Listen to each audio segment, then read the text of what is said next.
Hello বন্ধুরা, তোমরা সবাই কেমন আছো? আশা করি ভালো আছো। আর আমার আরেকটি নতুন ব্লগে তোমাদের সবাইকে ওয়েলকাম জানাই। আর বন্ধুরা, তোমরা তো দেখে বুঝেই গেছো আজকে আমি একটি রেসিপি বানিয়ে দেখাবো। রেসিপিটি হলো কাঁঠালের একটি রেসিপি। তো অনেকে এঁচোড়ও বলো। আর এই যে দেখো, আমি টমেটো, কাঁচা লঙ্কা আর আদা বেটে নিচ্ছি। আর এদিকে নিয়ে নিচ্ছি শুকনো লঙ্কা, গোটা গরম মশলা, সয়াবিন, আলু, কাঁঠাল আর এখানে আদা, কাঁচা লঙ্কা আর টমেটো পেস্ট করে নিয়েছি। আর এখানে আমি কড়াইয়ে তেল দিয়ে দিলাম। আমি রিফাইন অয়েল ব্যবহার করেছি। আর এদিকে তেল গরম হয়ে গেছে। আমি এবার সয়াবিনটা ভেজে নিব ভালো করে, একটু লাল লাল হবে ভেজে নিব সয়াবিনটা। আর বন্ধুরা, আমি এই রেসিপিটা একদমই পিওর আজকে নিরামিষ বানাবো। সয়াবিনটা ভাজা হয়ে গেছে, এবার আমি নামিয়ে নিব।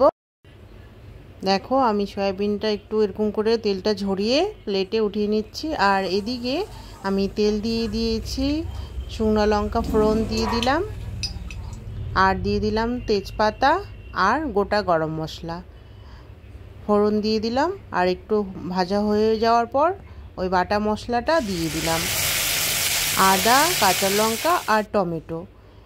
দেখো, এবার আমি দিয়ে দিলাম লবণ, স্বাদ অনুযায়ী লবণ দিলাম। আর দিয়ে দিলাম হলুদের গুঁড়ো, আর দিয়ে দিলাম জিরে গুঁড়ো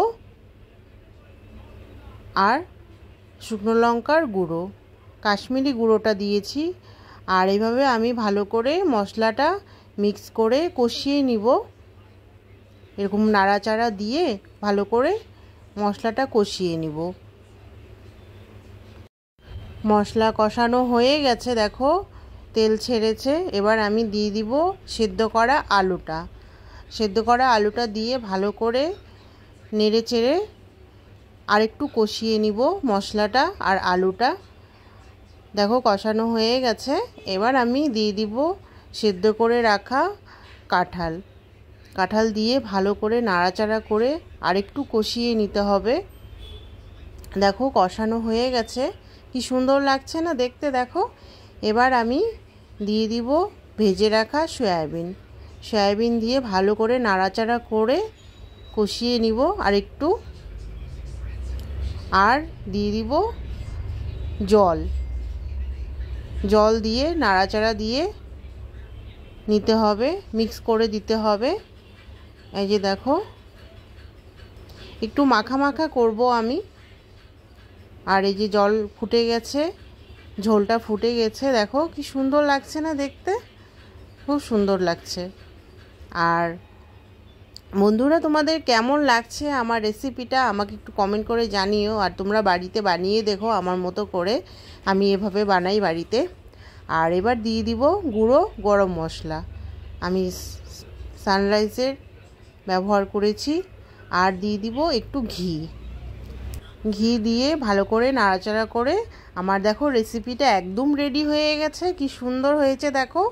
এভাবে আমার মতো করে তোমরাও বাড়িতে বানিয়ে দেখো, খুবই সুস্বাদু হয় খেতে। এঁচোড়ের সবজি, অনেকে এঁচোড়েও বলো, কাঁঠালের সবজি।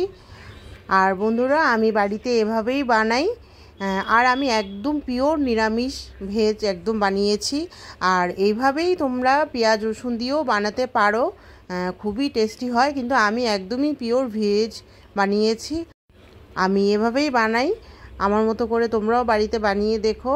আর বন্ধুরা, আমি আবার আসবো আমার নতুন আরেকটি ব্লগ নিয়ে। তোমরা সবাই ভালো থেকো, সুস্থ থেকো। Bye bye.